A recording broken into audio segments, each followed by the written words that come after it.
As I stated earlier, there was always a distinction between theology and its practical application for the working man, religion.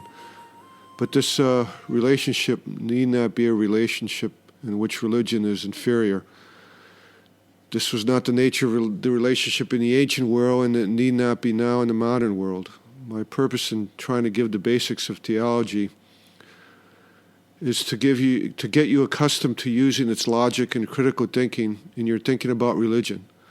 All religions are not equal when actually studied logically in the way that we have been studying problems and meanings of such words as truth, illusion, ethics, morality, and rational claims of truth and falsehood.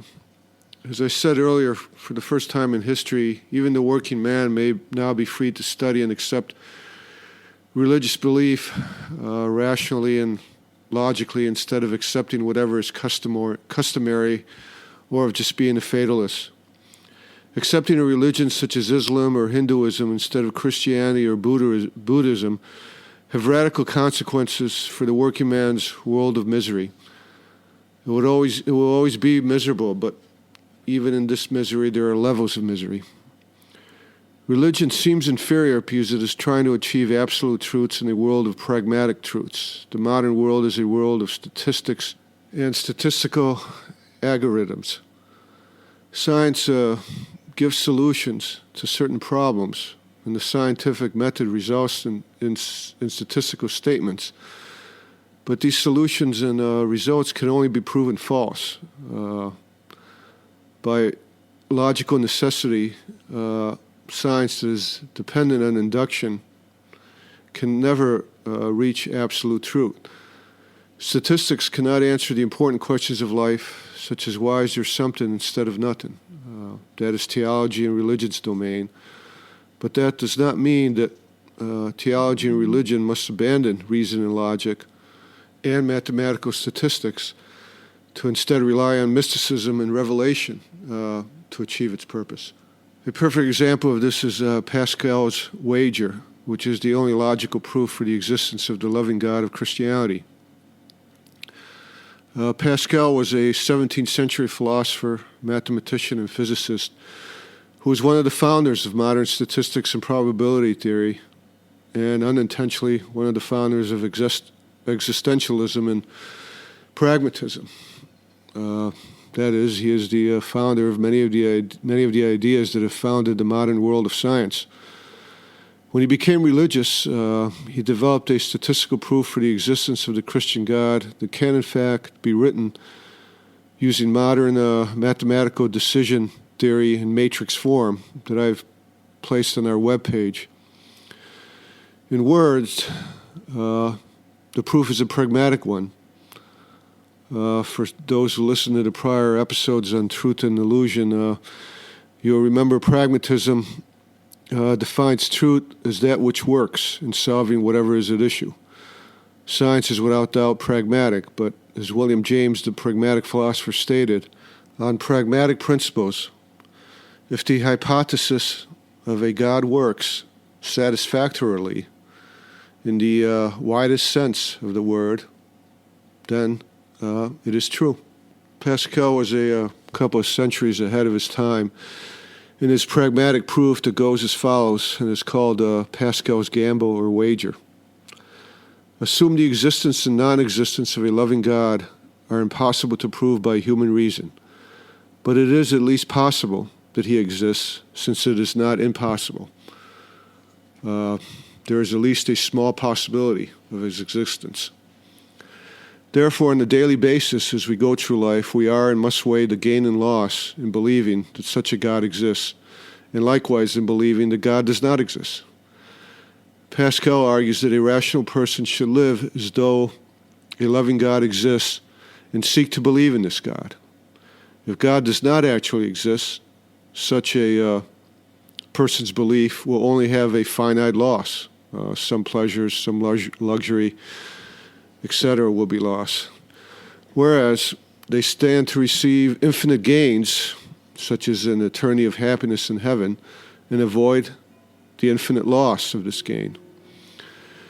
If one were faced with a wager between the equal chance of gaining an eternity of happiness by a belief and gaining nothing by its rejection, then a person would be a fool to bet on the latter. It is irrational to bet against an eternal life of happiness for the possibility of gaining nothing.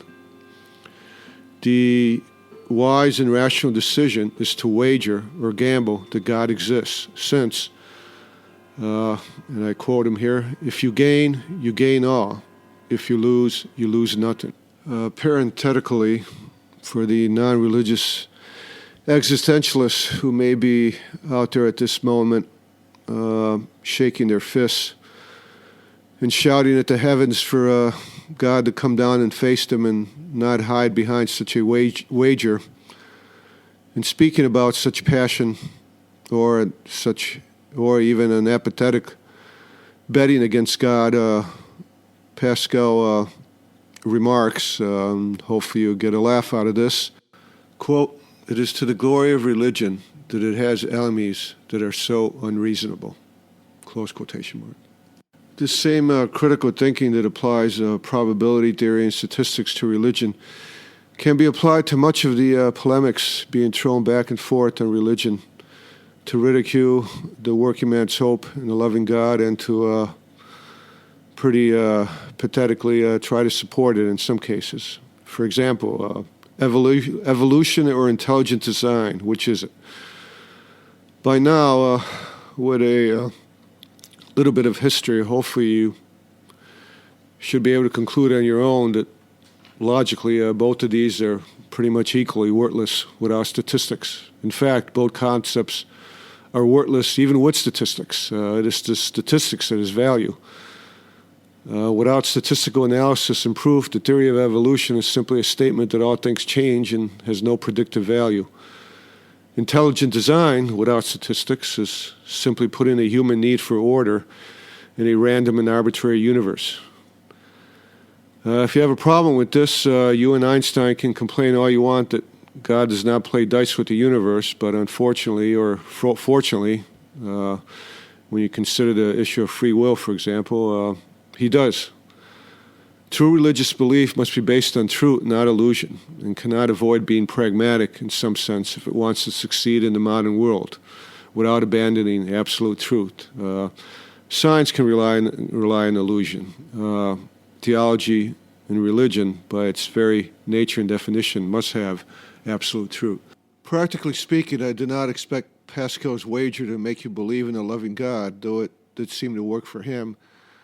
Beliefs such as this are still leaps of faith, personal decision of the will, but what it shows, quality of choice. Evolution, for example, again, has become its own religion whose adherents are just as fanatical as any Muslim on jihad.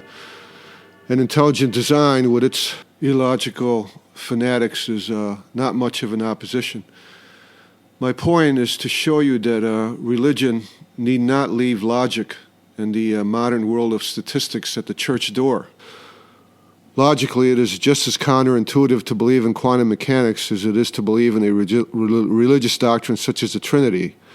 However, modern preachers for science, who are usually not scientists themselves, seem to readily accept the first without much thought or analysis, critical or historical, and they just as readily reject the latter with even less critical or historical analysis.